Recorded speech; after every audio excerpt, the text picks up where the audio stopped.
Oh, yeah, baby. We're dialed in. It is Super Bowl week, and it is all hands on deck this week for this edition of On the Money podcast, coming to you live from the On the Money Sports Lounge and Casino, the mega powers of podcasting, with our guy, our special guest, one of the true few that said, you know what? I'm not just going to talk about showing up. I'm actually going to show up. And here he is in the flesh, a couple days from watching his team in the Super Bowl. Ladies and gentlemen, Bobby's in the house tonight, guys. How's it going, man? How's it going? I'm glad to be here today. Woo! Happy to have you, bro. We miss you. It's good to see you. The Warriors are acquiring Jimmy Butler. Wow. Breaking news as soon as we go live. You see how that works? All we have to do is turn the camera on, and things just start happening. Jimmy Butler was put on timeout by Pat Riley. The Warriors have been desperately looking to add somebody to their arsenal. KD wasn't interested. They lost out on Levine. They lost out on Fox. That's pretty crazy. Do you think that they still try to deal Draymond? I really don't know. I don't know. I don't know what their story is as far as Golden State. Butler to Golden State for Andrew Wiggins, Dennis Schroeder, Kyle Anderson, and a protected first-round pick. Miami. They won that. Yeah, Miami won that one. Miami won that. Miami certainly won that trade. Yep, they got Wiggins and Schroeder and that is courtesy of Shams. Shams is the one to break it. Hey, when Shams breaks something, it's usually accurate. Pat Riley, that's why that man has had a job in the league for as long as he's been in the league. He was with the Knicks. He was with the Lakers. He's running the show in Miami.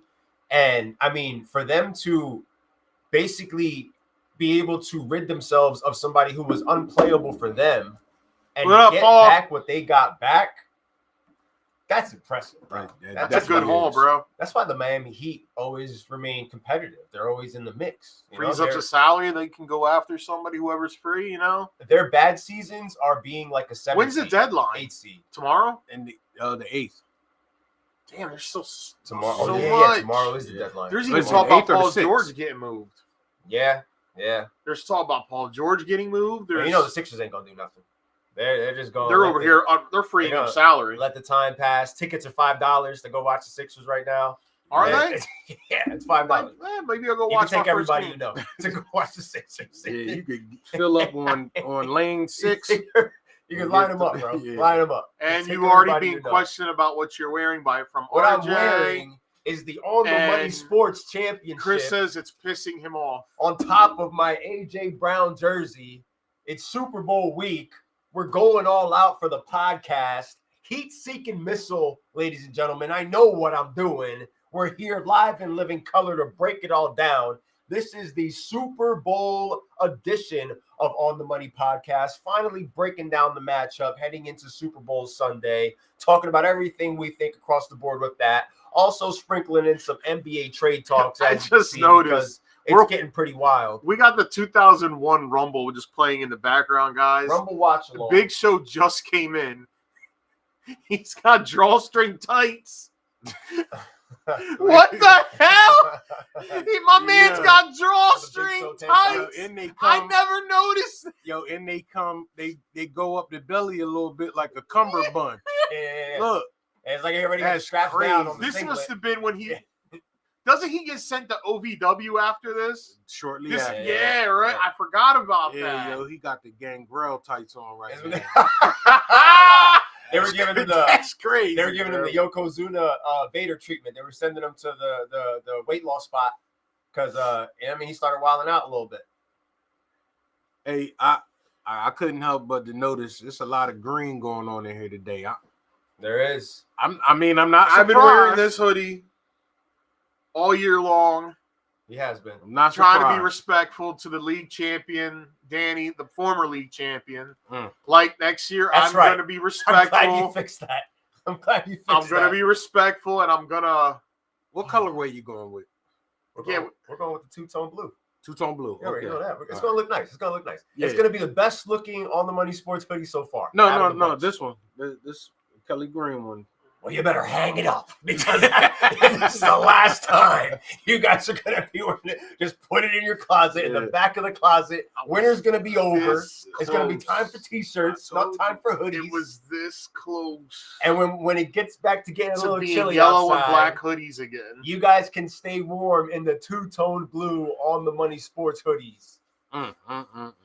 Woo-hoo. What up, Terrell? What's going on? Chris, RJ, Paul, everybody checking in for the podcast tonight, which reminds me, let me share it what's on going the on, pages. man? I'm glad to be here. Glad to be here with y'all. Yeah, these Glad to NBA have you trades here. are crazy. Glad to have you here, and glad to give you the podium so that you can, talk about your squad. This is, because you're a part of our fantasy leagues. You're a part of the On the Money Sports Forum, of course, but we know you're a busy man. You got a lot going on. This is your opportunity to be able to cut your promo as far as the new podcast how you going. feel. New podcast going right now. Like, love Smoking to see section. it. Love to see it. Talk about that. And just glad to have you here because it's been so long since we actually hung out. I actually haven't seen you since. Damn, That's Julio the joined.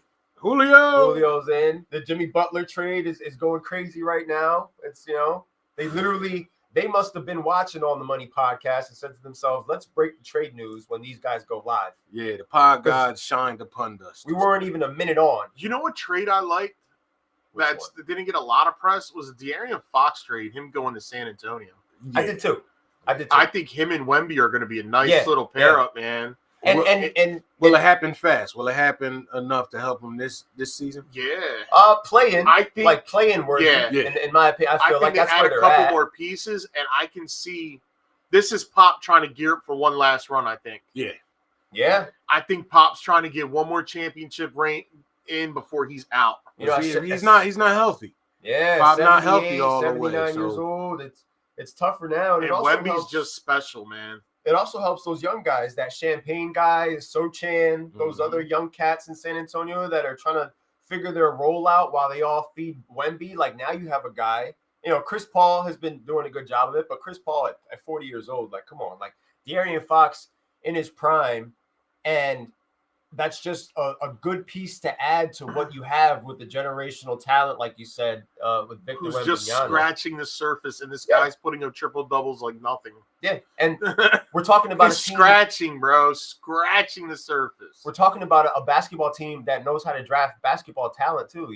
Like the Spurs know how to draft, so it's only a matter of time before everything connects out there, and the San Antonio Spurs go back to being a top 4 West team.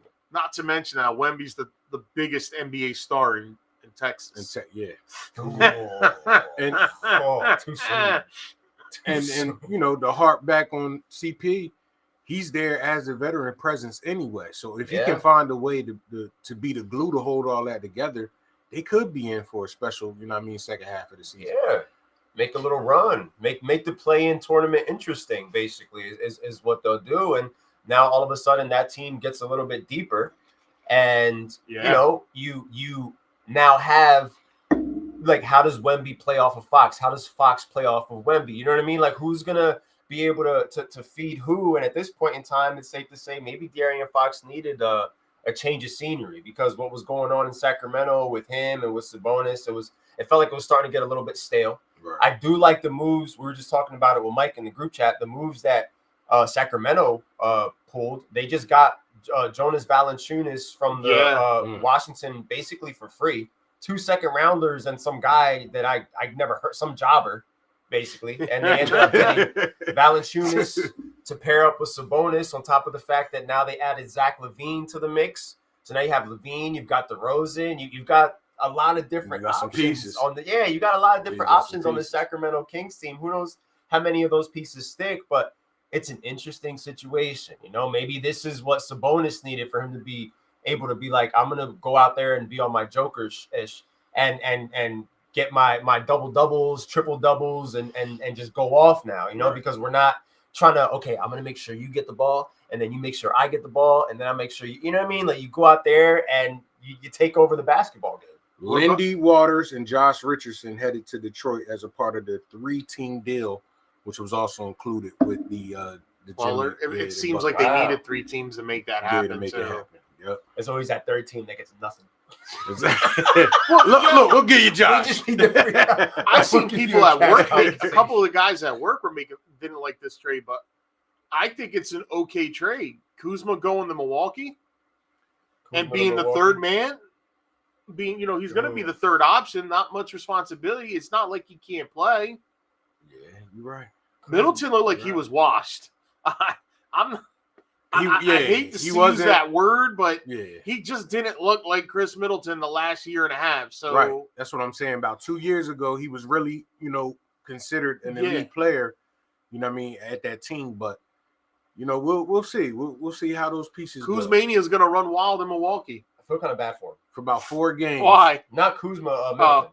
Because you're getting shipped out to, the Washington Wizards you're getting shipped out to Siberia. You know what I mean? Like there's only so many more places you can go after you get sent to the Washington Wizards. Shashwan Dragons. Yeah, they're no closer to competing. They're probably not going to be competing next year. Like it's one of those things where when these trades happen, we always look at, okay, who won the trade? But you got to look at some of the players that lost out in the end. It's like, congrats, buddy. You're going to play alongside Jordan Poole. I think the biggest loser of the trade deadline so far has to be the Dallas Mavericks. Yeah. You're telling me that's all you could get for Luka Doncic? That's it? You're telling me that Dallas fans are disappointed and it's not the Dallas Cowboys' fault for once? Like another team out there actually, you guys really traded this guy to the Lakers, and instead of getting 6 first-round picks like you could have gotten, you said to yourself, we'll take Anthony Davis and Max Christie and a 2029 first. And send the Gorilla Glue like, with him. Yo, they didn't even give other teams a chance to make better offers, which is crazy. Why are you rushing? Insane. What's the rush? What made you think a better offer wasn't coming? They said Luka was 270. Where? Yeah. Where did he balloon and blossom up like I haven't seen him in a month. He's even chilling with Zion Williams. He was on the looking like James Corden. That's exactly who he looked like, yo. He was on the sideline for the Lakers game last night, sitting next to LeBron, and I mean, was he? I know he's probably hurting, bro. Like you were the face of the company, The Mavericks hadn't won a championship yet, but guess what? You were just in the NBA Finals. Just there. Kyrie. And I feel like if, let's just say, somehow Kyrie and AD get one championship out of this, right? Like, I'm pretty sure those fans would still rather have Luka for the next 12 years. The way that the Lakers are now going to have Luka Doncic for the next 12 years, 25 years old, in his prime. And they also now have an insurance policy for life after LeBron James. LeBron at 40 years old, he's got still be able to sell tickets. Yeah, you're still going to be able to put butts in seats because the Lakers have always been able to do that no matter what. But like, I feel as though this trade needs to be investigated because it just doesn't make sense to me. Yeah, Julio saying that it could have been a move where Dallas and Luka were at odds and they had to get rid of him quickly, especially knowing he was due to Supermax. And my whole thing is all these people, you've got Mark Cuban talking about he was surprised. Like, what do you mean you're surprised? You own the team. You own the team, dog. So if all these people are so shocked, I want to know who pulled the trigger on this deal. Remember, he sold the team. Cuban? Yeah, Cuban sold the team. Oh, he had to sell the team because he lost a ton of money in crypto. Right? Yeah. So that was his one asset. Yeah. It's okay, man. I lose parlays so they asked him, and he goes, "There was nothing I can do." Like you could, he sold almost 80% of that team. So I think he has like 20% or 10%. It's a low percentage. Not enough to stop this deal. Nope, not at all. Man, damn. You see, Jason Kidd. It's me. Jason Kidd sitting next to the GM while the GM is rationalizing the deal, and Jason Kidd honestly looked like if he was about to start speaking, he would have just thrown up. Like that's how he looked. Like he just straight. Jason Kidd anxiety looked like Mike Vrabel the day that's exactly when GM Rob traded AJ Brown in the draft. That's exactly how he looked, bro. Exactly he's just a minority owner now. Like this. That's crazy. Hand on his head. That's nasty work, man. You just went to the finals, dog. We're not even talking about a team that is like in rebuild mode. Like you guys were just in the NBA finals. You lost, okay, but you were there. Like you, evidently, with the team that you have, you showed that roster could pull it off again in the West. They were capable of it. Now you gotta, who knows? Like the downfall started when the player personnel guy grabbed that beer from him. That was the beginning of the end. When he didn't let him never take a man's beer, bro. That was rough. Warriors extend Jimmy already. 121 million. He got what he wanted. They were 121 million. My goodness. They were desperate to get somebody. They were desperate to pair somebody up with Steph Bro, because it looked like it was about to be KD again. He came out today. He was like, I don't want to do it. Like, I'm not. Like, he denounced the rumors of a possible reunion out there by coming out and saying, like, I'm good. Like, that was it. You got what you got from him being out there and the whole exchange with him and Draymond. Like, he's obviously he's good where he's at with Phoenix.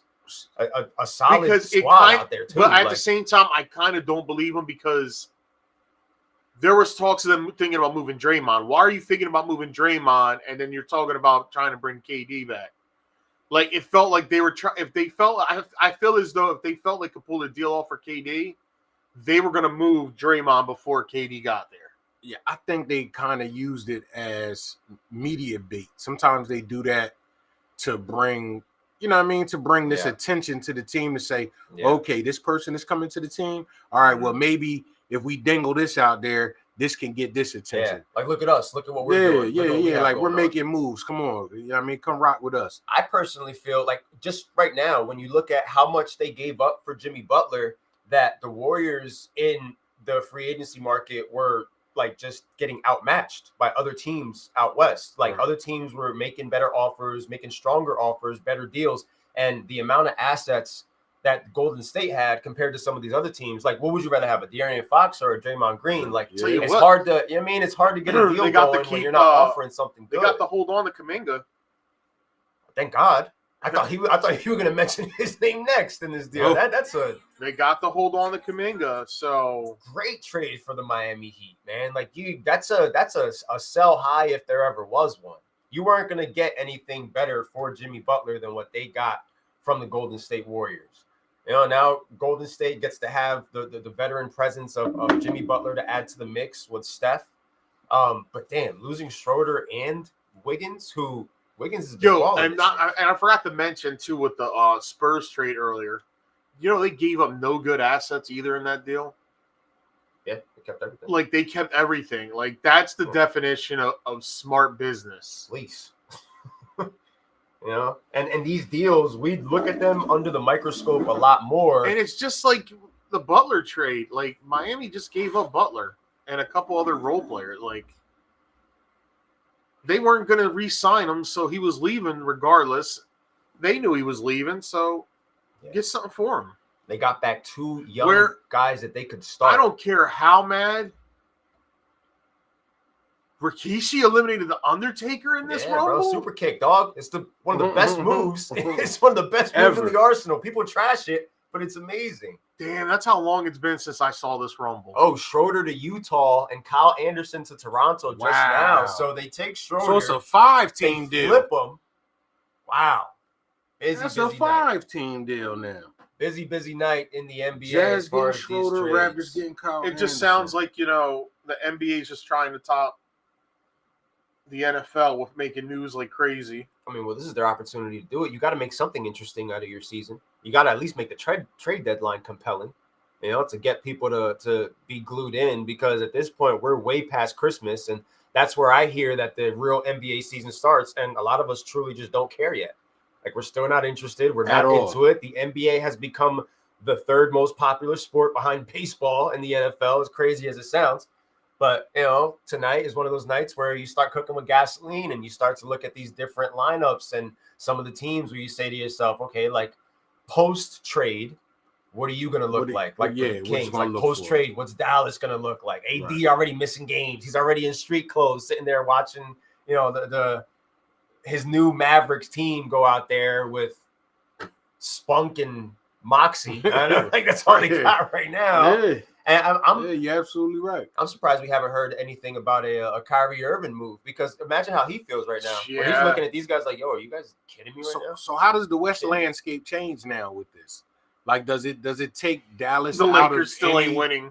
Yeah, I don't see Luka changing anything in their current formula of winning. You got two players who don't play more. defense now, and LeBron and They definitely still need more. Talking about he was a defensive liability. Y'all been knew that. Your whole team was a defensive liability, guys. Like, you want to blame Luka Legend. You already know what his skill set was. It was never defense. His defensive numbers are non-existent because he was never there. I've never seen Luka play defense in all my years of watching Mavericks basketball. Yeah, all I've ever seen is this. Got to the and now there's going to be two of them on the court going like that. Yeah. Well, they're going to be running a 5-on-3 on the other side, and you got two guys sitting there complaining, yelling at the ref about a call from either side, just complaining, bro.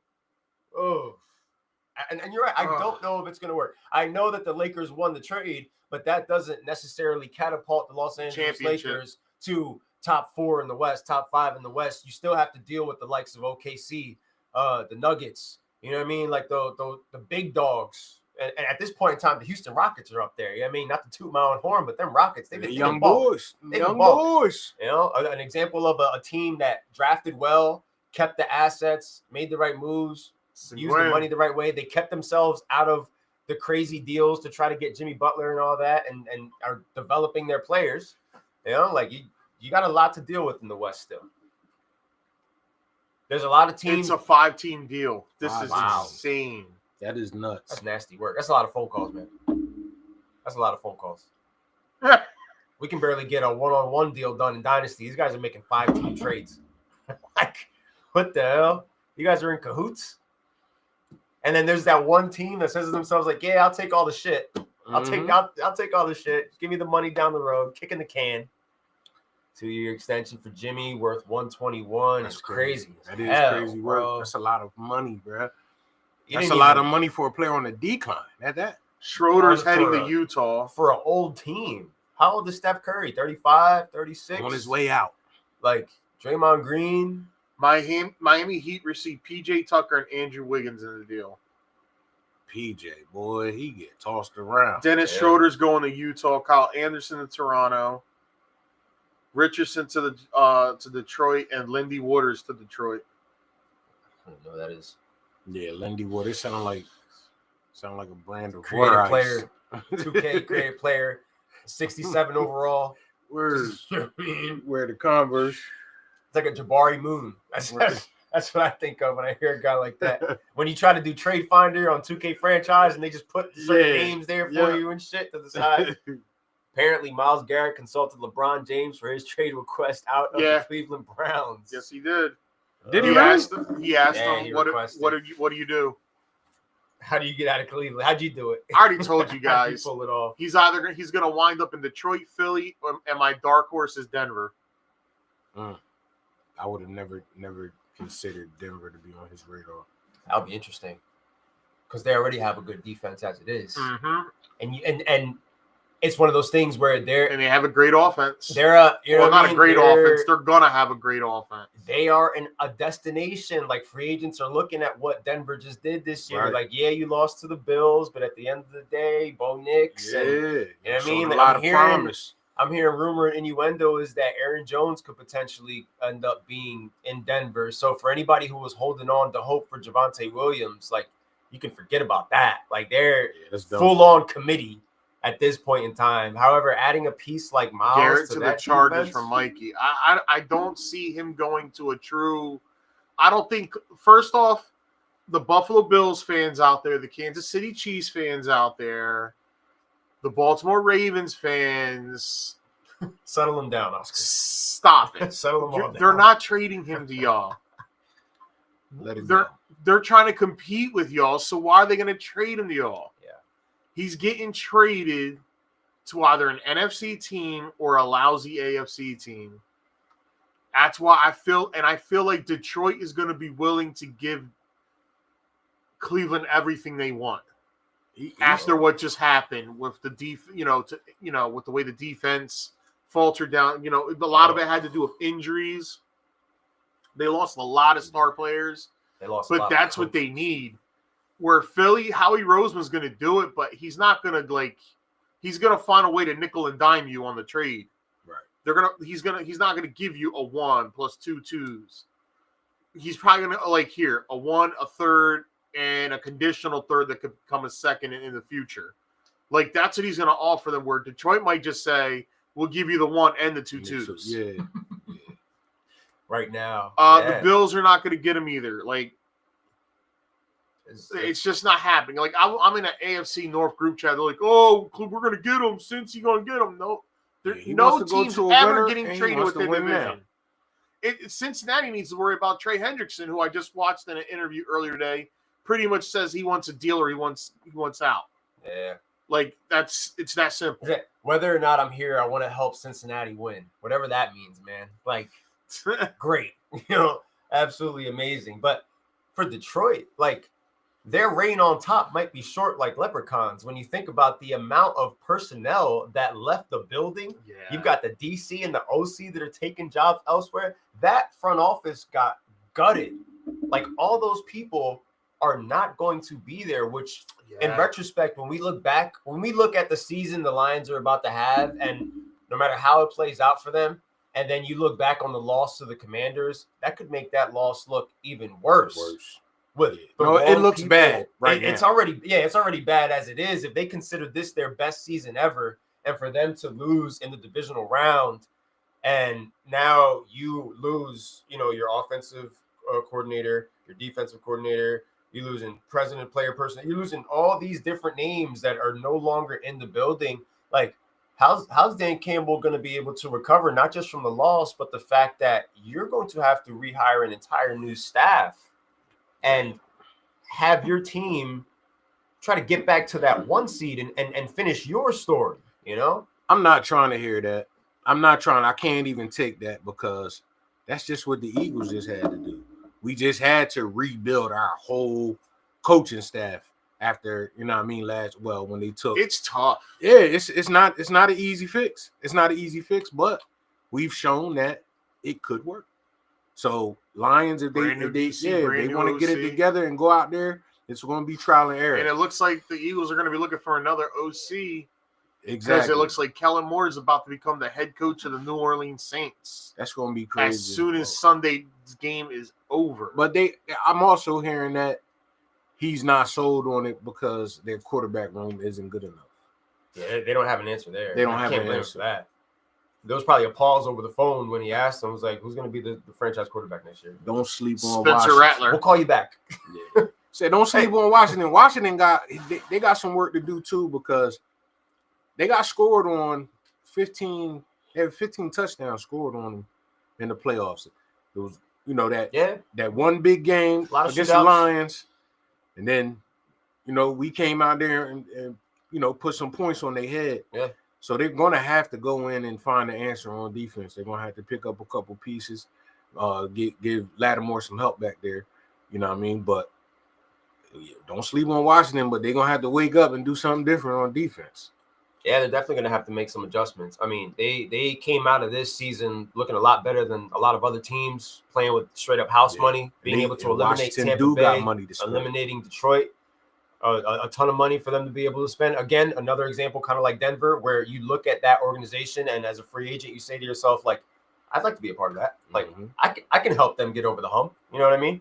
You see how far they got with what they have, right? And the rookie, and you say to yourself, add yourself into that equation, and with the coaching staff and all the people that they've actually been able to keep together through, this mass hiring and firing of coaches and everything.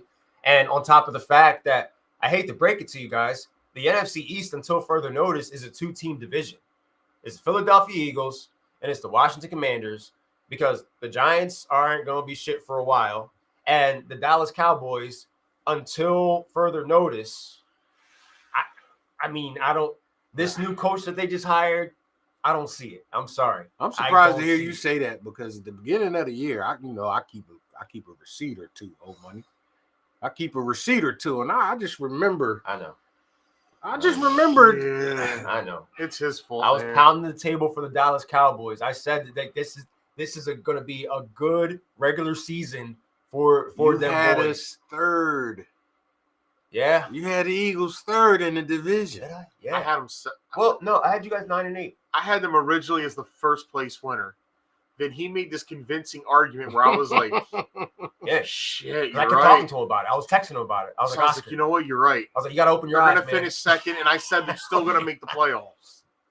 I was like, they're going to finish the second and still make the playoffs. No, if I'm not mistaken, I had you second, but I had the Commanders third, and I had you guys like 9-8, 8-9. And I remember I had you guys like right there with a game apart between the two because I had the Eagles in as the 7th seed this year, so I had them at least making the. And game. I said it too to him, I'm like, dude, I don't know, man, because at the end of the day, no one's won back-to-back NFC East since 2003, 2004. I don't mean shit.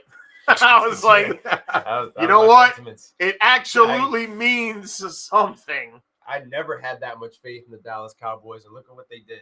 They didn't start playing football until Packers November. are frauds, Vikings are frauds. Lions got a lot. I don't even remember them playing football. I don't remember them playing football at all this season. Cooper Rush went out there and had his moment. You know, he had his moment in the sun for a couple games. They were bad this year. They started winning games they had no business winning because they're too dumb to tank. So they won enough games to take themselves out of what they have. They have the 12th overall pick.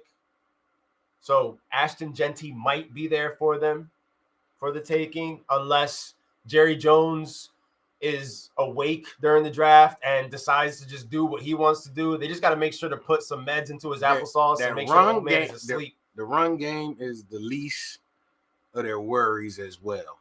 I feel like to just say that they stunk up the place because they had a horrible run game is not accurate. They're coaching is crazy. If you think Brian or whatever his name is, Brian Schottenheimer, like it sounds like, you know what I mean, a drink you get at an Irish bar. Like that's Marty's like a kid, shot right? of Heimer. Yeah, that's Marty's kid. And Marty's gonna be on their coaching staff, I bet.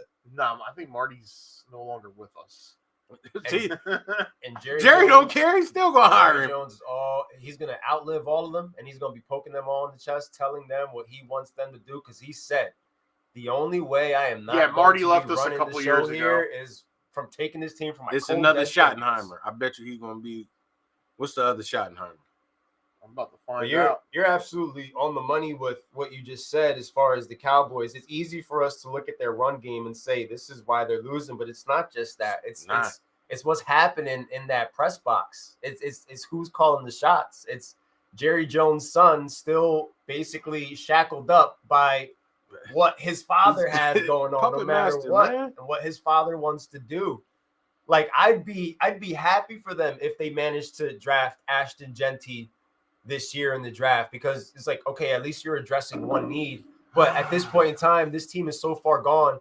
I have no idea what they're going to do, but they're looking very third place-ish in the NFC East going into 2025. So the Giants are still basement dwelling? Only reason why they can't get fourth is because the New York Giants are so bad that there's no way the Cowboys are going to lose more games than the New York Giants are going to lose. You can't even tell me who the quarterback for the Giants is. They got to revamp everything on that offensive line. Terrible. I mean, that whole offensive side of the ball needs to be revamped. Absolutely terrible.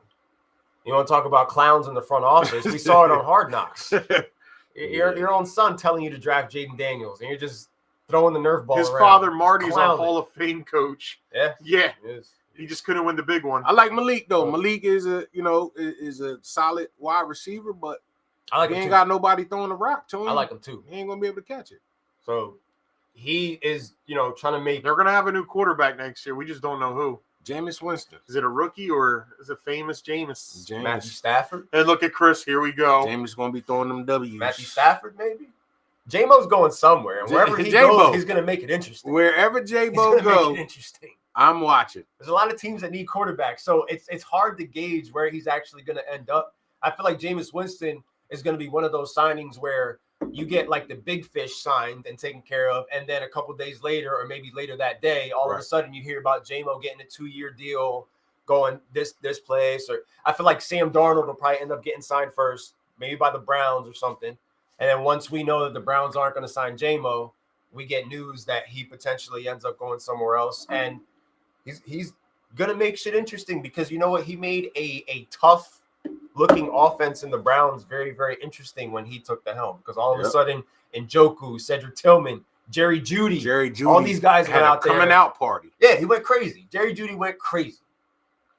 Tillman was the one that was the most. Jeudy was matching your favorite wide receivers' numbers in a couple of weeks that he was there. They got rid of Amari Cooper, and it just took the lid off of what Jerry Jeudy's potential could be. Things that he didn't do his entirety with the Denver Broncos, he was out there doing in Cleveland for one glorious month. And I'm hoping he can run it back this next year. Yeah. Neighbors had a 1K season with no QB. Yeah, that just shows that's a credit to him and how good he is. The fact that you don't even know who's going to throw him the ball. You have the likes of Drew Lock. What was the other cat's name? He getting that first round pick. Tim Boyle. Yeah. The Heat took Stafford ain't going to no cold weather. No. He's on the end of his career. He's going Miami. He looks like he can still play, man. So my question is where he's going. That's going to be interesting. It's just with the whole Cooper Kupp thing too. Like, no one's going to trade for him, knowing that the Rams, unless the Rams are eating a shit ton of that salary, because who's Don't giving put it past them? That's a team that sold all their first round picks for like 4 years straight. They got a ring out of that shit. But who's going to give them Who's going to give them a high draft pick for a 32-year-old wide receiver that's been hurt the last couple of years? I mean, the most I'm offering is a 5th round pick. Yeah, but the Steelers are stingy. We know you guys aren't going to offer. I'm just saying, me personally, if I was running any NFL team, you're getting a 5th round pick and that's it. You guys are a pawn I'm not shop. giving you a 3rd or a 2nd round pick for a 32-year-old wide receiver with injury problems. It's not happening. And does this same conversation go down if Cooper Kupp is lights out during the playoffs or towards the back end of the season? Like Puka took over. Right. Puka took over. That's his right now. And even when he was, not that great, you had DeMarcus Robinson stepping in and making things happen. You had Jordan Whittington. You had Tutu Atwell. Like, you had clearly other options on this Rams offense that was out there getting the ball and, making things happen for them. Sorry, guys. The next Rumble's playing in the background, and Spike Dudley Spike died again. He just takes these horrible bumps, man. It's bad. So a little bit of a Royal Rumble watch along right now as we're here live for On the Money podcast. Oh shit, they kept down. You can see it's been a long time since I saw this. Very active time in the sports world right now with everything happening. Speaking of Rumble, you guys caught it. The Marks are pissed off. But I said it, man. I said it before. You said it last week. Jay gonna win that Rumble, dog. Like, did you? That was your prediction? That was my official prediction. He said it last week on the show near the end of the show. And it was just me watching how everybody just stopped what they're doing and just fed into his shit when he came out, bro. Everybody, age, race, gender, you got the whole crowd going doing crazy. Your dance, bro. Going crazy. And they're seeing that in the back, bro. That's called being over. You could talk. You can sit there. You Marks can sit there and talk about the moveset and the super kicks, bro. He's selling merch for the company for sure. He's selling merch for the company. He dropped the orange color just last week on Raw. I got the blue and black one that says Yeet. And realistically, like, who has the a shades too? Then don't you? Who has a better entrance? Nah. Like nobody. Who has a better entrance than him right now? Nobody. We saw the Royal Rumble and more than half the roster, a loaded roster, get no reaction. Chris, your cousin was so mad that he won. He's seething.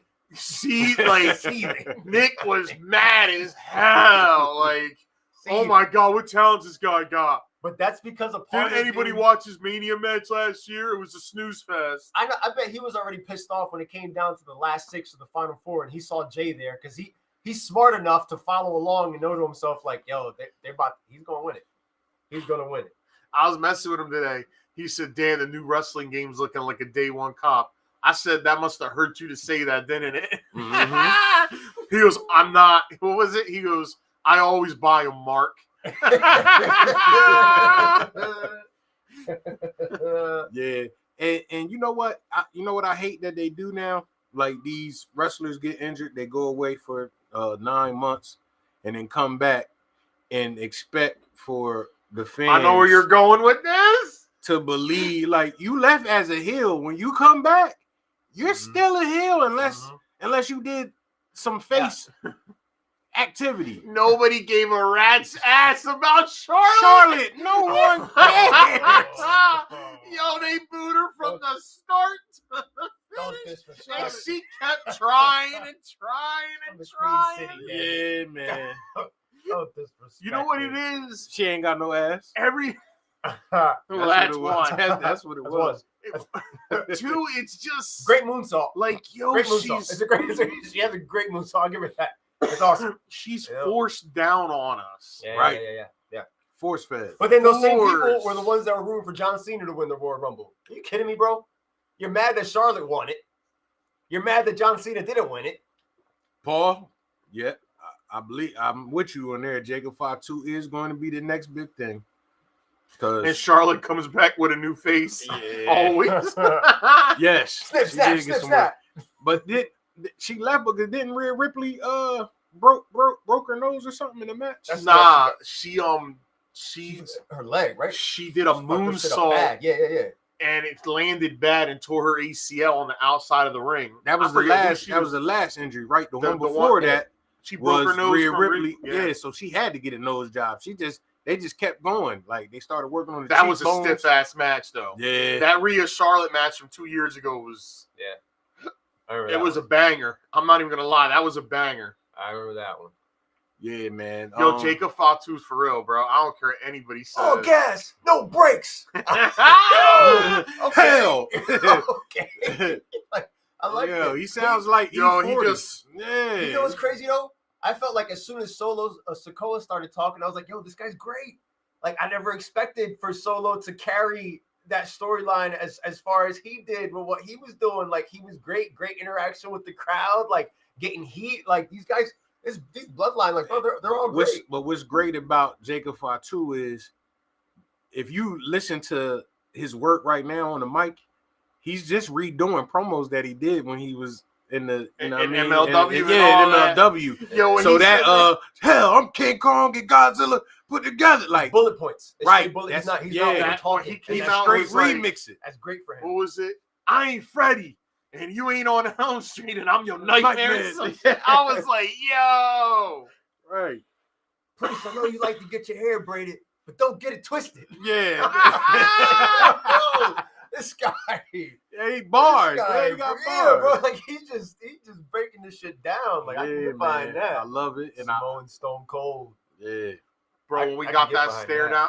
Yo, it was funny as hell. Somebody had a meme, and it was everybody. It was like, everybody in the Rumble and Solo and Jacob just staring at him like that. Like everybody got to stare down from him. Like, do y'all think that was a botch when who threw Finn Balor over and didn't Braun Strowman Braun was supposed to catch him and then he dropped him. And then was like, was that you think that was a botch? Javi was asking me at work too. He's like, yo, you think that was a botch? Triple H. I was like, I don't know. I'm like, yo, don't catch him. Yeah. He probably told him to drop him. Yeah, no one like because they saw the lack of reaction. Well, it's just like the new botch theme song, and it was like, we're not gonna. Yeah, you're not getting the Kofi pushes Kingston type over. of.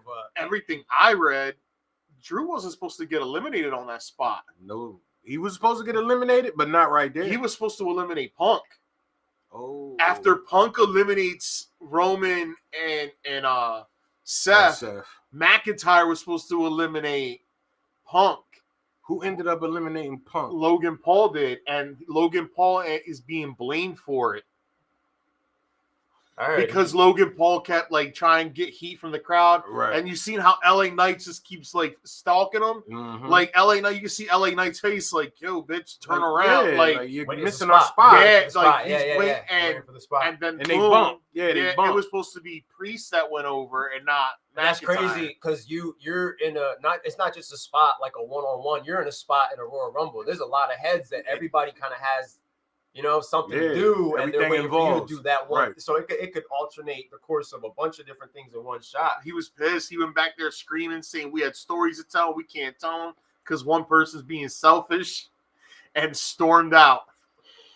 But I feel him though, because Drew has been holding WWE down for a long time. The pandemic, on the Raw side of things, he held that shit down. So I don't feel like he getting his just due, but at the same time, bro, stop crying, all the time. He's like the modern day. He's a 90s HBK. That's where the lines of reality and fiction are blurred. You know what I mean? Because you asked like how much of this is built into, because he keeps true to his gimmick, you know what I mean, as far as his trolling goes, 100%. And just the complaining. So you just ask yourself, like, he reinvented himself online. Like, Paul said Penta had the botch of the night. 100%. Chris said they said he was trying to be the face, and everybody started stomping his ass.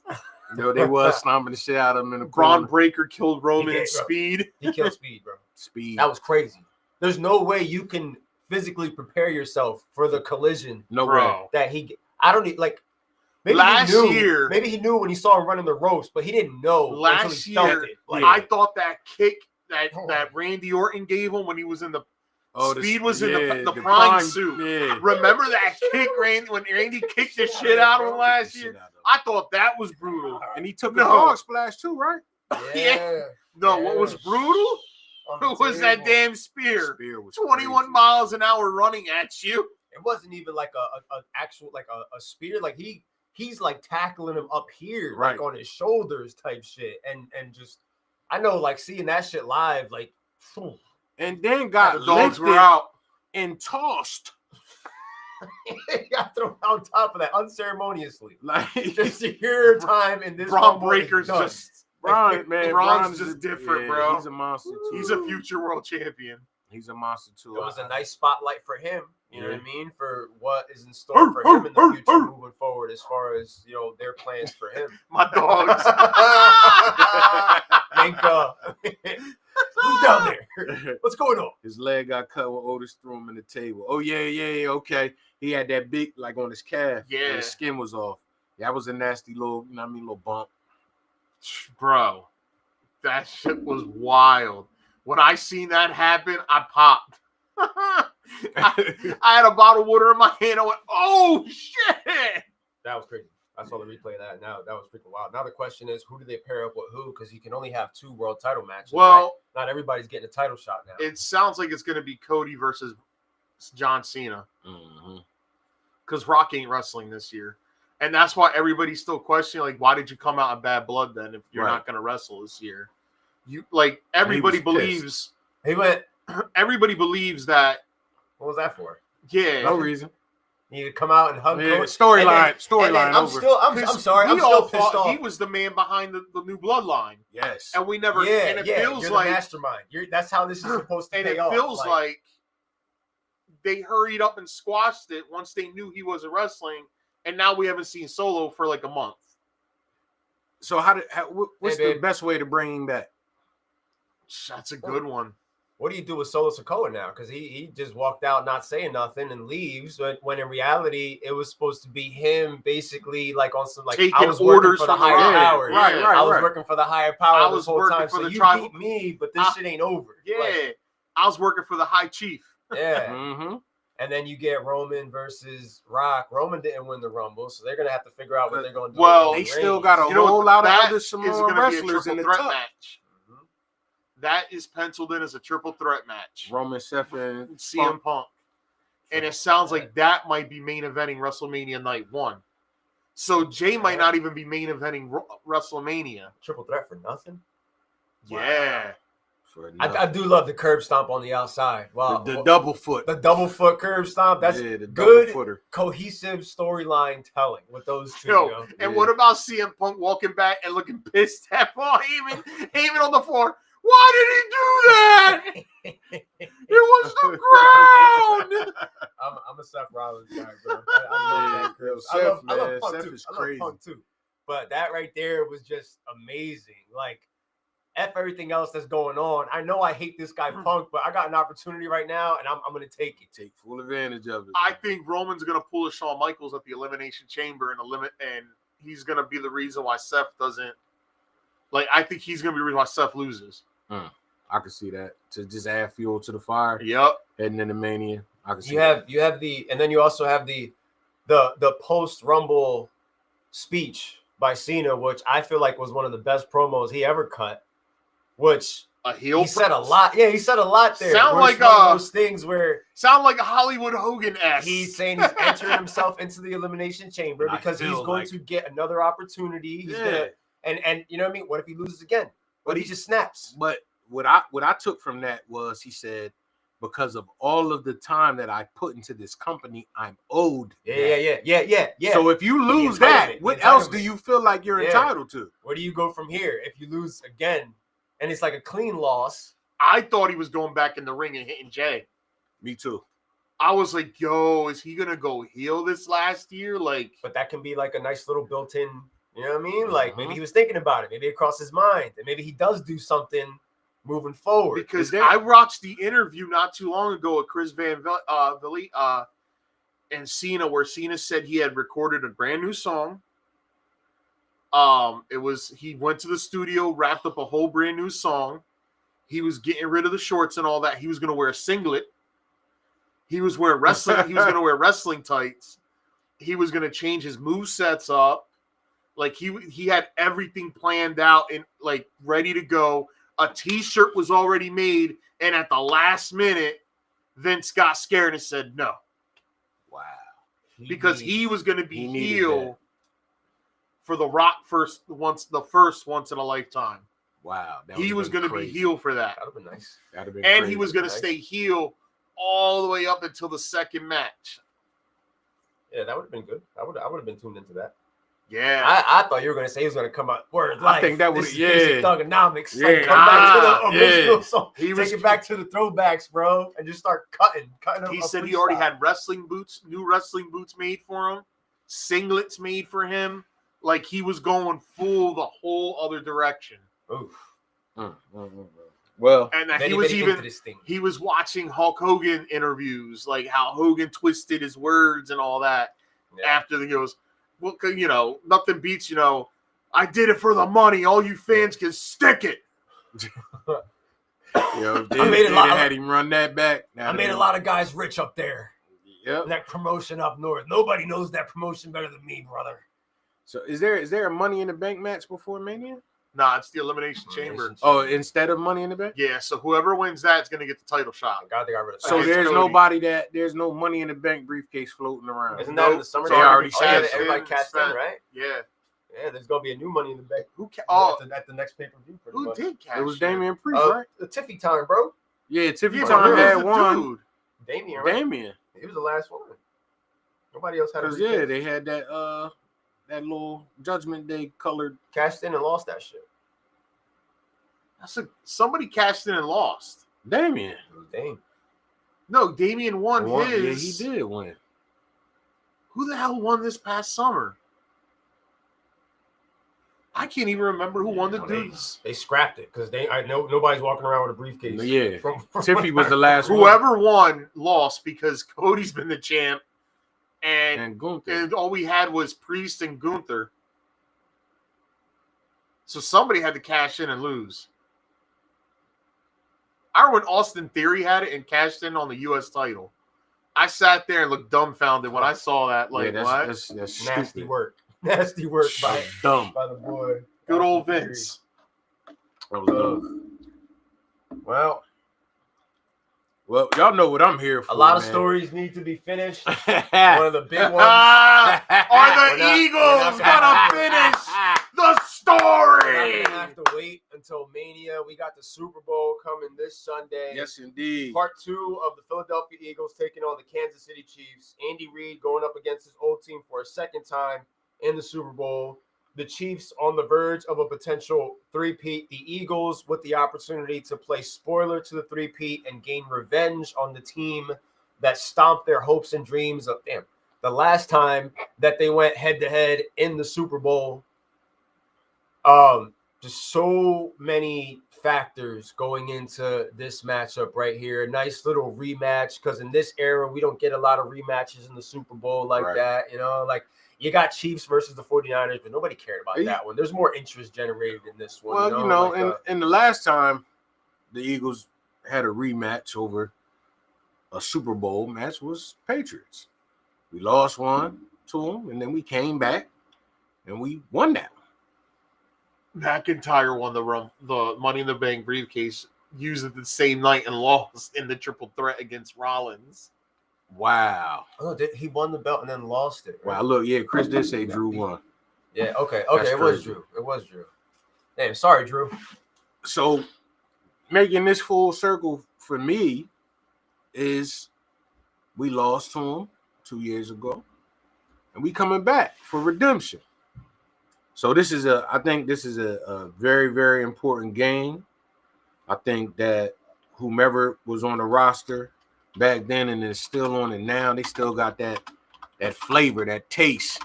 You know what I mean? They taste blood. So I'm excited, you know what I mean, to see what is about to transpire in this game. And I'm excited.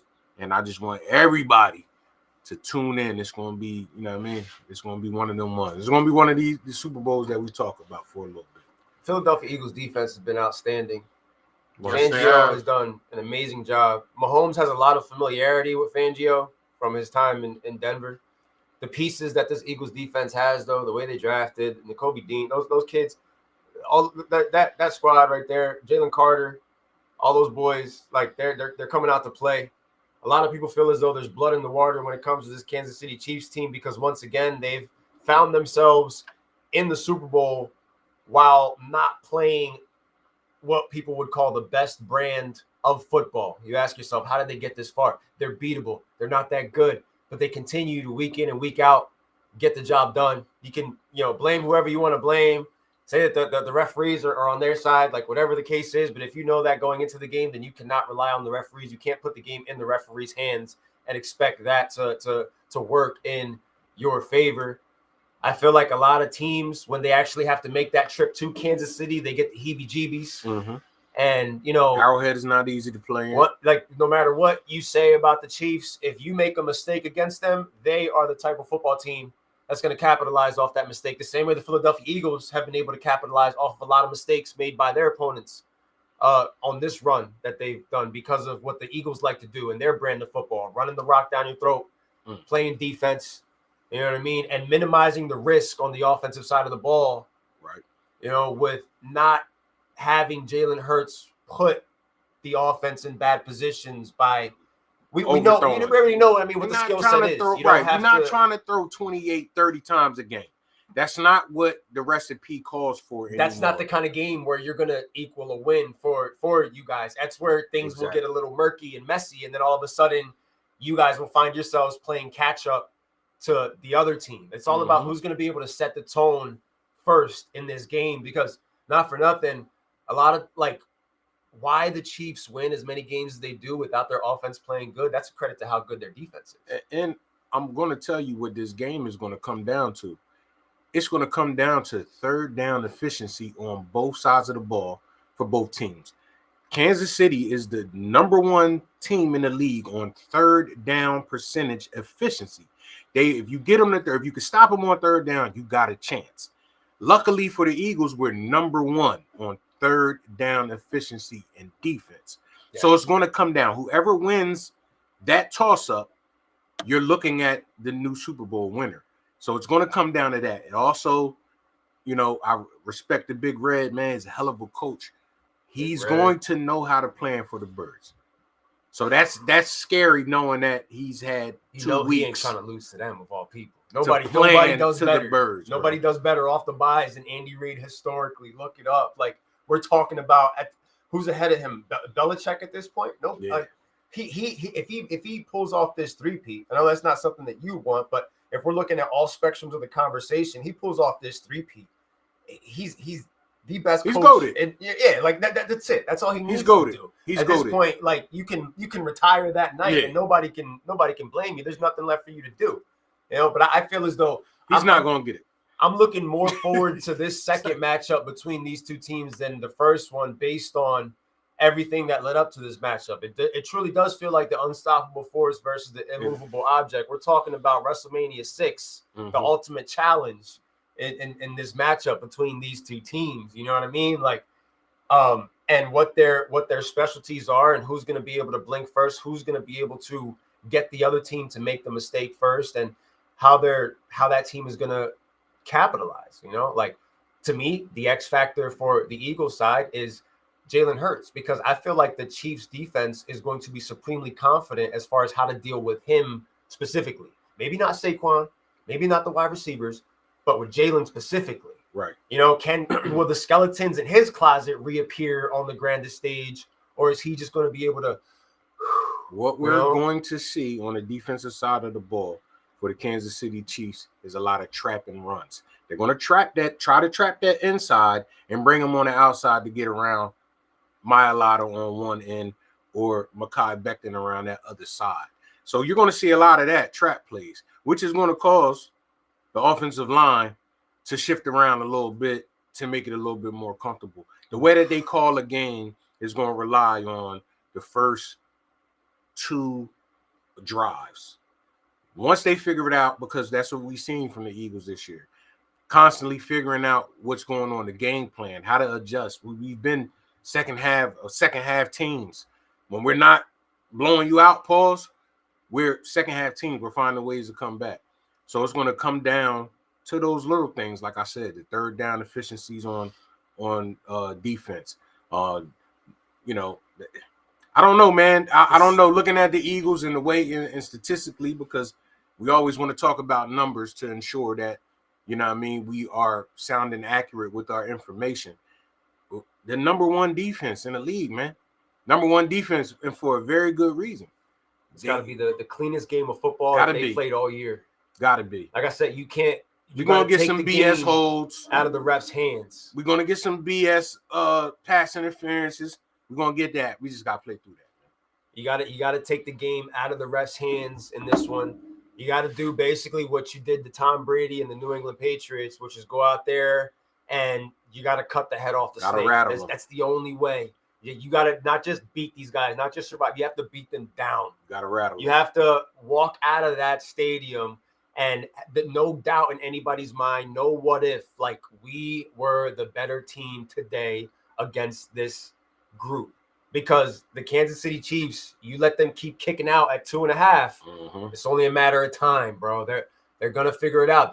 They are out here using Hollywood Brown and Kareem Hunt as the studs for their starting lineup on offense, beating teams, sending people home with those two guys. We've seen it before. We've seen Big Red do this before. Big Red was doing let when we had First Down Freddy, when we had Jason Avant, when we had players like Top Pinkston, James Thrash. Yeah, like just using guys. Yeah, Jeremy Bloom. Remember him? Like, come on, it's Corral Buckhalter. So it's like he finds a way to get it done with pieces, putting pieces together. If you have a good quarterback, you know what I'm saying, you can do something with the pieces that's around you. So Big Red, like I said, he's gonna come in, he's gonna scheme, he's gonna plan. It's up to us.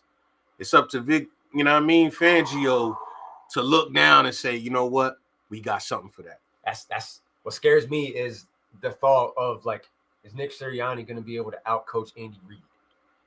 That's what scares me when you look at the comparisons down the line. Like, Jalen Hurts is one thing that's a little bit spooky, but more spooky than that is Nick Sirianni himself. You know, the microscope is going to be on. Yeah. All eyes on you. How are you going to play this, man? Don't get too high, don't get too low. Yeah, like, what are you going to do to keep yourself even keel in this type of a situation? Yes. Like, I get you beat them the last time you played in the regular season of Monday Night Football. That's all good. This is the next level, though. This is different. This is different. We're talking about a team on the verge of a three-peat, something that we've never seen. You know, we've seen teams make the trip multiple times back-to-back years, but this is just a different territory. And whoever makes it out of this with the victory, etching themselves in history forever. Like, it's massive. It gets no bigger. The stage is set. The storylines are written, and it's two teams that are going into this as hot as you could possibly be, knocking off everybody in their way to create this showdown, the green versus the red, and you got to look at all the factors across the board. Do not touch Mahomes, guys. This Eagles defense is going to surprise everybody on Sunday. We're going to get to the quarterback. We're going to rattle him early. We pass deflections. I'm predicting that CJ get another interception. Yeah. I'm telling you, we're gonna put on a defensive clinic. You're hearing it for that's my projection, my prediction. Defensive clinic. Oh, this weird stat. I think it said team that flies east, the last 10 Super Bowls lost. Eagles got the better team on paper, but as far as the battle with the coaches, I think that may play a part in it. I'm definitely inclined to agree with that, man. It's hard to bet against Andy Reid. Longest yard QB if it comes to that. Hope the ref's not wearing a cup then. Close game goes to Mahomes Magic. Eagles got to win by 10 plus. That I can agree with as well, bro. Like, yes, we do. That it can't be close. Don't give these guys any type of window of opportunity because they will seize it and they will make everybody hate them even more. 10, exactly. I don't want to be up by 9. That's still a scary number. Like, you know how many times I had heart palpitations this season because we was only up by a little bit and they're driving? Like, come on, man. I don't need that type of game. I know it's going to be tense because this is powerhouse, man. This is Super Bowl. And we could throw all the stats out there. Jalen Hurts only has one loss against an AFC team in the regular season. That is the New York Football Jets, outside of the loss to the Kansas City Chiefs. There's a stat that goes that there is not a single football team who, if they lost to Kirk Cousins during the regular season, actually went on to win the Super Bowl. We know what went down early in the year. The Falcons, in probably the only highlight of Kirk Cousins' year, he drove it down the field on Philly. This was like week 3 or week 4, and the Falcons ended up getting a crazy win. But that's at the point in time where you guys sort of just they're not the same change their you guys you turn shit around. Like, you changed a lot. Turn the game off. We snatched the cartridge out. We blew in it. Yeah, we put it back in and hit that. Locked in after that. Locked in. You guys locked in after that, especially on the defensive side of the football. Defense getting the offense, good field position. Not just turnovers, but turnovers in enemy territory for you to be able to just keep it simple, play your style, like you were saying earlier. You don't want to see Jalen Hurts throwing 40 times because that's a recipe for disaster, potentially. You know what I mean? But to be able to feed that guy number 26, when you're already at the 30-yard line and get yourselves in position, Dallas Goedert has been incredible. Right. Everybody's talking about, AJ's not getting enough targets. Why is this guy not involved? Like, Dallas Goedert is out there getting 40-yard passes, making it look easy, moving the chains as effectively as Saquon Barkley is. So you have that blanket out there, which, of course, all eyes are going to be on Travis Kelce. But don't forget about that other tight end. Don't forget about Goddard. And don't forget that KC runs a lot of man coverage. Yeah. So if y'all stack in that box to try to contain that run, we going to air it out. We're going to air it out. And I don't – who they got back there that's going to cover AJ? I mean, they got McDuffie. They Reed. Who's going to be on – I need to know who's going to be on AJ. I don't know. It better be McDuffie. I think Andy Reid is not going to allow anybody to be on an island the way that Washington allowed Marshawn Lattimore to be on an island with A.J. Brown, because we saw how that worked out. I think that Andy Reid is very well aware of how dangerous A.J. Brown could be, and I think that they're going to scheme up a game plan for him. And I also see Kansas City trying to load the box as their game plan to slow down number 26 on his B-Day. Man. Those are going to be the two focuses, which, Devontae Smith, Dallas Goedert, they can slip through the cracks there and get themselves, some quality touches as far as, getting the ball down the field. But those are the two guys that you got to focus on regardless. If you're Andy Reid, if you're that defense, those are the two guys you should be locking in on anyway. So that's just common knowledge. I don't think they're going to leave A.J. Brown one-on-one with anybody. Pick a poison. And if it is a situation where they're one-on-one, whoever is one-on-one with AJ, you just got to be ready to hit up with them each and every time coming off the line of scrimmage immediately. You got to get – because AJ gets a little moody. So you get into his head a little bit and he starts to get a little moody, then you know he's going to get on Twitter and start talking his shit. But that's what it's the war. You know what I mean? Psychological warfare on top of the production that we see on the field physically. Like, it's getting into, who can get into whose head first, because that's going to be the team that's able to capitalize. If the Philadelphia Eagles go up by 10 points, guess what you guys are going to do? Run the rock. Yep. Because that's what you want. That fits perfectly into the game plan for you guys. Why switch up anything that works at that point? You know what I mean? Like, who's going to be able to establish their play style before the other team? I just want to see a clean game. I don't want to see all of these flags. I don't want the game to come down to the two things. I don't want the game to come down to the refs, and I don't want this game to come down to me trusting Jake Elliott to hit a field goal over 47 yards. If he's got to kick a 47-yard field goal to win this game, it's going to be bad business, man. I'll take Butker as far as like matching up the field goal kickers. 100%. He went out there, went to that school and said a bunch of crazy shit. But as far as trusting one of those two guys on this, it was the Dockers. It was the Dockers he was wearing that anymore. He ain't had them Dockers on. You know what I mean? So Elliott, he did say some wild stuff at that school. You don't want to depend on Elliott's foot for sure. I do not. I don't trust him right now. I don't know what's up with him. I was saying that earlier in the season. I said, I don't know, something's wrong with this guy. Like, something's up with him. And more in the season, we seen him unravel. Out of 50, he was good. But 1 for 7, he went 1 for 7, 50 plus. And you have to also be able to remain locked in through and through, because we're forgetting about the ultimate momentum killer, the halftime show. That's what? 22 minutes? You're playing two different football games. Hour. It's two different football games. You're not able to take that first half momentum into the second half. Whatever happened in the first half. Never forget, the Eagles led that halftime doesn't matter. This time by 10 points. Yeah. And I could see it being a muddy first half. I could see it. We're going into halftime talking about a 6-3 football game, which is nasty work. But when you think about how these two teams operate, how they play, their play style, 6-3 is a very realistic score going into halftime. And then you have the, pomp and circumstance. Kendrick Lamar is going to go out there. He's going to perform. And you can't carry that same momentum into the second half. You have to go out there and generate a whole new momentum coming out of the game. Grammy award-winning Kendrick Lamar. Yeah. He's going to perform not like us. Oh, he does. Do you see how crazy they went? And everybody's going to scream A minor. I was Drake. I would never show my face in public. He's as over as Jey Uso right now. Bro, yeah, Beyonce and Taylor Swift with the glass in her bro, hand. He had all of them. They were loving it, bro. Yo, does everybody realize it was a diss track? Yeah. Like, aren't some of those people your friends and they're singing the A minor part? Yo, yeah, like your friends are singing along your diss track. Man. You know what? I'd have been inside house just. Yeah, all that was left was them to have Lil Wayne on camera bopping to that shit. And going crazy. He probably do. Low key. Yeah, he probably threw a verse on that. Lil Wayne definitely threw a verse on the Not Like Us beat.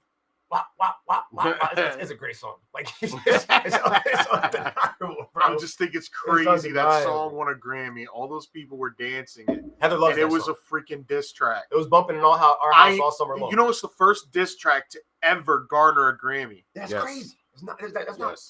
That's like, and I've been around for a lot of beef in my life. Best tracks. We grew up with some of the best. 4321 with LL Cool J. That didn't get a Grammy. Can I bust? Yes, you can. Can I bust? Yes, you can. Like, come on. Yo, when Can I Bust came out, bro, I love that song. He killed Cannabis's career when he said 99% of your fans don't exist. Yeah. And he was right. Yeah. He was right. Drake just needs to go ahead and find something else to do. Yeah, just go back to being he's dropping an album with Party Next Door on Valentine's Day. Just go back to being Jimmy from I like singing Drake. Yeah, singing Drake. I like singing Drake. There's tracks of his that I like. Yeah, and he can rap, but come on, this one wasn't for you, buddy. You should have left that man alone. you should have left that man alone, because he baited you into something that was just there was too much for you, and now you got everybody at the Grammys singing the A minor part. Absolutely sickening. A-minor. Absolutely sickening. Jake from State Farm is cooked. The whole money. How do you see this playing? You know, how do you the ultimate challenge? You know, this is WrestleMania 6 Part 2. IC champ versus the world champ. My concern is Vic Fangio, because Vic Fangio had 4 years? Vic Fangio has never been on a team that he's coached and beat these Pat Mahomes Chiefs. This is true. However, those are the stats you don't like to hear at game day type shit. When they put that on the side, those of the TV same and shit, teams that he was like coaching didn't have AJ Brown, Devontae Smith, Saquon Barkley on offense. The teams he had Brock Osweiler and they were limited. And he didn't Trent have Simeon, people like that. He didn't have the support on the other side of the football that he has now. The Eagles defense, when they faced the Chiefs, were a much older defense back in that Super Bowl. The Dominic Suh, Fletcher Cox, Brandon Graham, even though Graham's probably going to play in a limited capacity this weekend. He said just give us a strip sack, BG. BG is retiring after this game. Yes, he has already made the announcement. This Eagles defense is younger, faster, and hungrier. Stud Zach Bond. Carter is just unbelievable. Relentless. Aaron Donald's replacement. Jordan Davis. When Jordan Davis is on, Jordan Davis is on. Yes. Yeah. You know, little Josh Sweat. The white boy. Oh, the exciting whites. My exciting. I was waiting for you to say. My exciting whites, I meant to bring that shit up. Man, Reed Blankenship and Cooper DeJong. Come on, the man. The rookie's a nice slot receiver. He's going to cover. So the only weak link is really Darius Slay on the defense. That's just, I just don't think Darius Slay. But the good thing for them, the only real wide receiver they got to worry about is Xavier Worthy. DeAndre Hopkins is not DeAndre Hopkins. And we just old. Just got to have somebody Juju over the top for Smith-Schuster's always been a slow receiver. Bro, Hollywood Brown's been a star for them lately. He's been their wide receiver. That's what I'm saying. Hollywood loves to drop the ball in crucial moments. Yeah. Hey, Serge, I'm picking the Birds, man. I don't confuse me with nothing. I'm picking the Birds, baby. I personally think this Eagles team is way better than the Eagles team from 2 years ago that's out there. And I talked a lot of shit about this team. Last year we had the bad Eagles team, and we beat Kansas City in Kansas City. Yeah. Last season. We got the Monday Night Football victory over. I was on a cruise. I was in the Western Caribbean watching this. It was beautiful, man. They had it on the big screen. It was mad people. I was sitting next to a dude that was a Kansas City fan. And we talking, and he buying me drinks.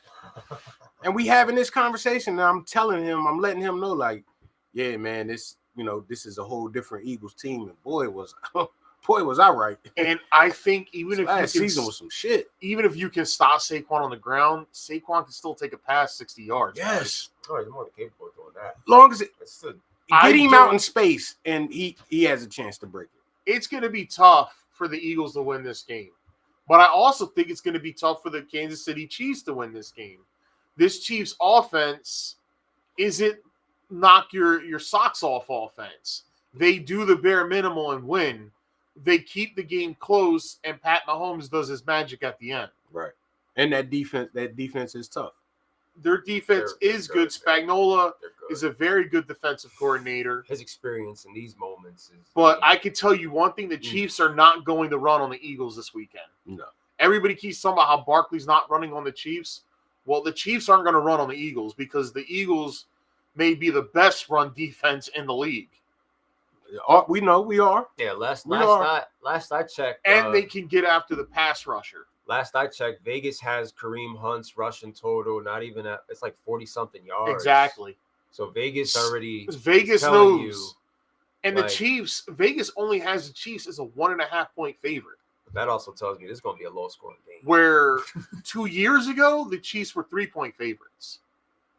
Yeah, different circumstances, though. It was different. And it's going to come down to Jalen Hurts. Yes. But Jalen Hurts didn't play bad in the last Super Bowl, minus the fumble. The fumble recovery for a touchdown. At the time when the fumble happened, Eagles fans probably weren't worried about it because at the time they were still leading the game. However, it looked like if he didn't fumble there, it looked like the Eagles were going down to score again. Yeah, and then that happened. And that's the type of thing that people wonder, how do they manage to pull it off? Those are the types of plays. Those are the types of things that can't happen. That makes it. You can't turn the ball over. Not even once. You can't give them the ball. You can't give them an extra possession. You can't give them good field position. You can't give them 15 free yards. Rick. Like, good old Nate. He's staring at a monitor. Yeah, like what's going on?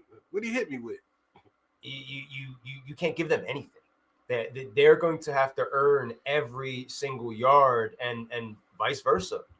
You know what I mean? Like, you're going to have to earn everything that you get on Super Bowl Sunday, because I think it's going to be a big defensive struggle. I am not going to stop with what I've been doing. What does that mean? 2 years ago on this podcast, I said the Kansas City Chiefs were going to win. A year ago, I said the Kansas City Chiefs were going to win.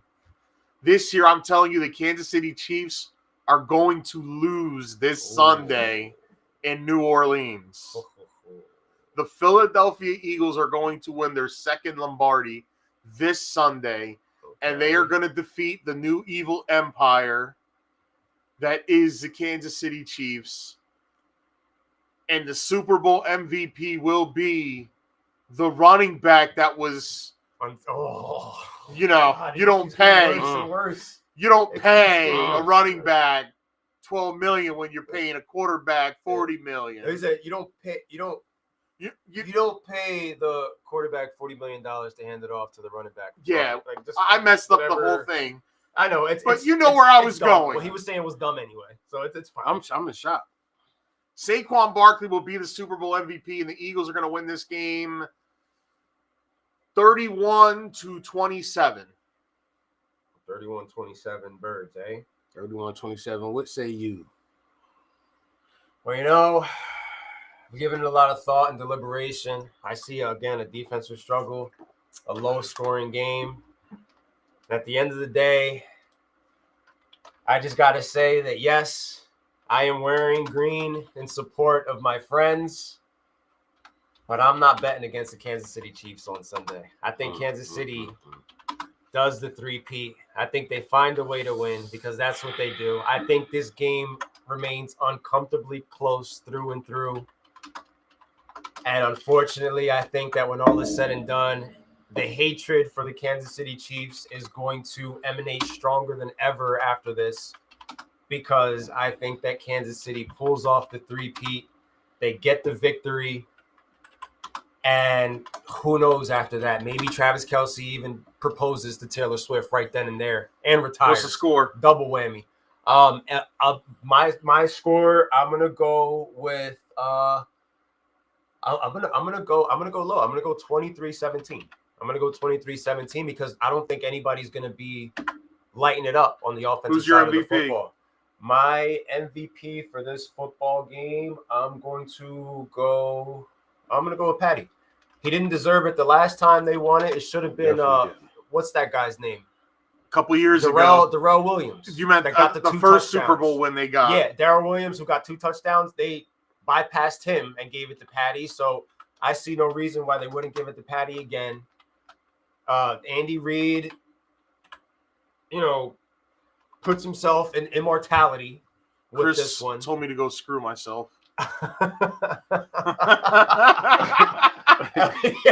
A win for the Eagles is just another loss for the Giants. Was it because I picked the Eagles or because I picked Barkley? I will say Super Bowl MVP. that I will be very happy for my loved ones, and I will be very happy for the Philadelphia Eagles if they pull this one off, because it's very, very hard to root for the evil empire. it would just be a nice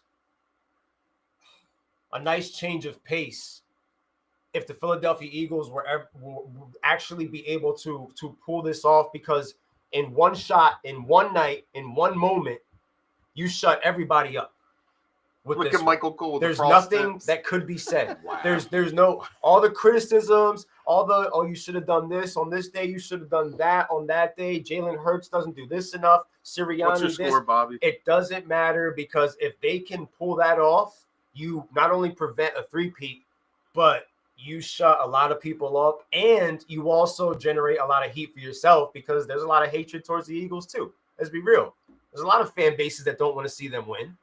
It's tough. It's you know what I mean? Like, this there's one right two here. I agree with you. There's 3 fan bases for sure that we know of. That is going to be a defensive game until the second half, where the Eagles have an offensive explosion. We take the lid off the game. And I feel like we take it into a victory, 28-16. Ooh, nice little cushion there. We're talking about turnovers. We're talking about extra possessions. MVP, Jalen Hurts. Ooh, that's interesting. Give me. I need 247 yards, 1 passing touchdown, 2 brotherly shoves. I don't see a lot of scoring either way in this one, no matter who pulls it off. We're going to see a low-scoring football game, a lot of defense, potentially turnovers on both sides. What? You know? Yeah, I'm in for a great game, man, and I appreciate you guys for letting me come here and rep. You know why, Oscar? You know. My guys. It was the Barkley bit. You don't pay a guy $40 million to hand off to a running back. It just makes everything that we saw in Hard Knocks so much worse. Like, if that happens, that footage will be immortalized forever in history. Forever. Thank God I snapshotted that picture of him on the phone. As we speak, it gets so many views. That conversation in Shout that out office. I need to find a snapshot of John Mara, like, with his hand in his head. He's walking out the room, and Shane is like, "We'll be all right," because I'm really gonna lose sleep. This man has already lived most of his life, and all his worst fears have been confirmed right before his eyes. Yep, everything, bro. And then Saquon going fire back with the commercial. Oh, hit him with the commercial. Is it hard to sleep at night? My goodness. You imagine? No. After that, he makes like a commercial, like promoting a bed or something. Right. That's the one. Another one with the pillow and everything. The championship, the pillow, just rubbing it in, rubbing salt into the wound, man. You talk about entertainment factor. That's good shit right there. Gotta love it. That's good shit right there. Oh, so those are the official picks right there, man. This is what it is. There's nothing left to do but to play ball. And after this, the season ends. We get more storylines as far as the aftermath of what we saw during the season, what we saw during the playoffs, hirings, firings, signings, trades, and gearing towards one of the most eventful NFL drafts that I could ever remember, because so many of us need so much. You know, only 2 teams make it each and every year. The rest of us, a lot of us are still trying to find direction. Mm-hmm. You know, after some of the stupid shit that we decided to do after a couple of years. New faces and new places. You're talking about new GMs, you know, that this is their first draft with nothing but love, Chris. You know, this is their first opportunity to kind of put their nuts on the table, so to speak, with some of the decisions that they make on draft night, or potentially seal their fate sooner than they would like. In a running back heavy draft class with a lot of hidden gems in between there, a lot of questions surrounding these new quarterbacks that are coming into the fold. What happens with us at the 101 pick? Do we remain at the 101? Do we trade that pick for a ransom? And which team would be the team to be willing to give that much up for their guy? You know, the phones are going to be buzzing on draft night. It's going to be a very, very active night across the board. we're talking about like 12 teams that need a quarterback right now. It's crazy. And not enough QBs to go around. There really aren't. This is not a QB draft class. And when you think about the free agency quarterbacks, like there's not a lot of those either. Like how many teams are going to be paying top dollar for Sam Darnold? Right. How many teams? I mean, like realistically, you miss out, and you can only hope and pray that one of these rookies develops. On top of the fact that since you already need a quarterback, that means all these rookies are getting thrown right into the fire. Mm-hmm. Like we're skipping orientation. You start tomorrow. You know.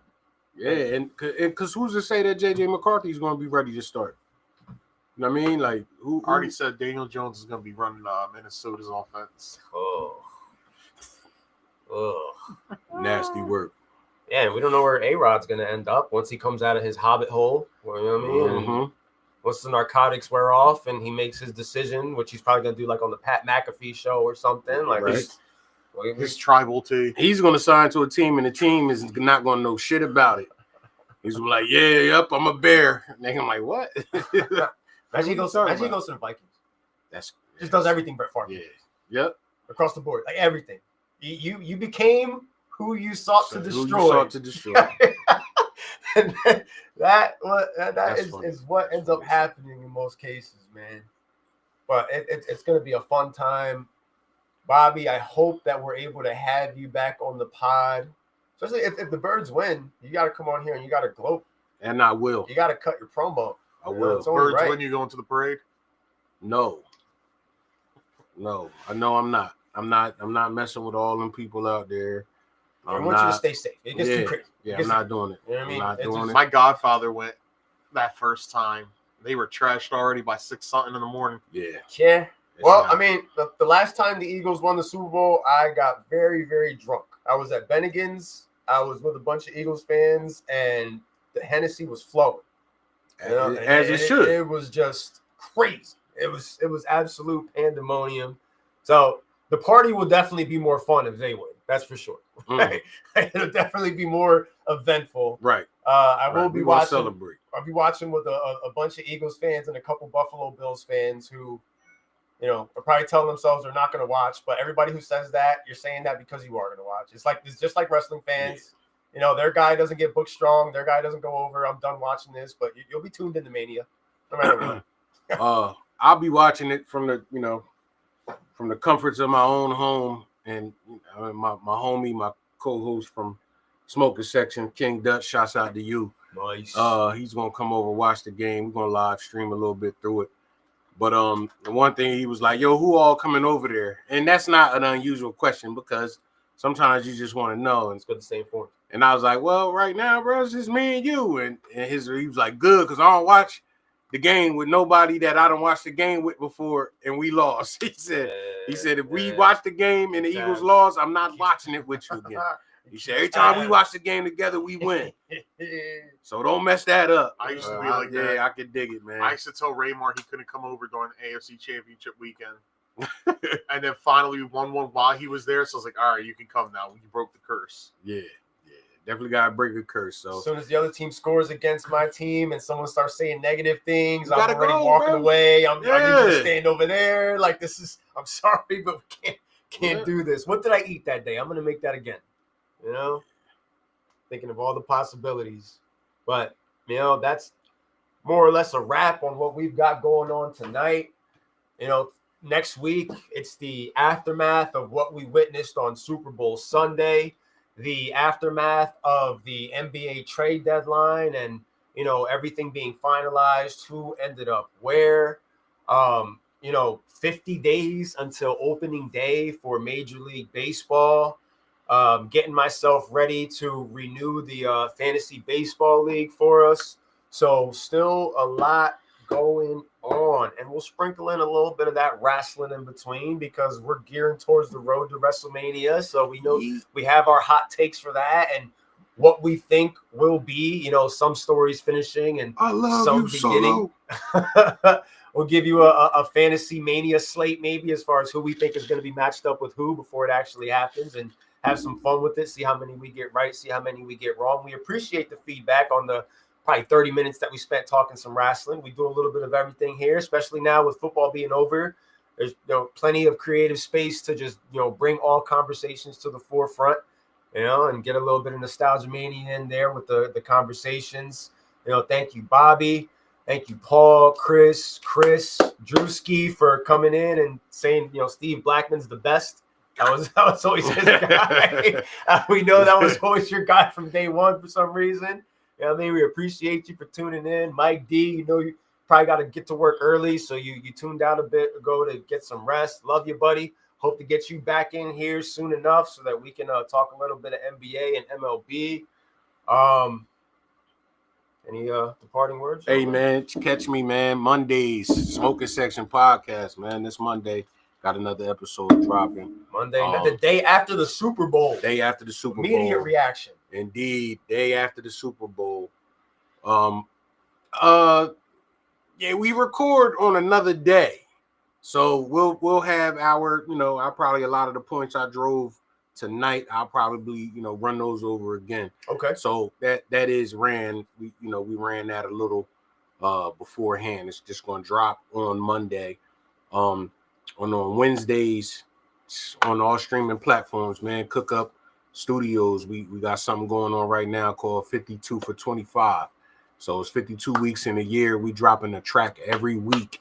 So far since it's open, today is Wednesday. We drop on Wednesdays. There's a track out right now. Jig the Fire, dope artist. You know what I mean? Cook Up Studios. So yeah, we got all that going on, and that's it, man. But go Birds, man. Appreciate y'all. Yeah, man. Appreciate y'all.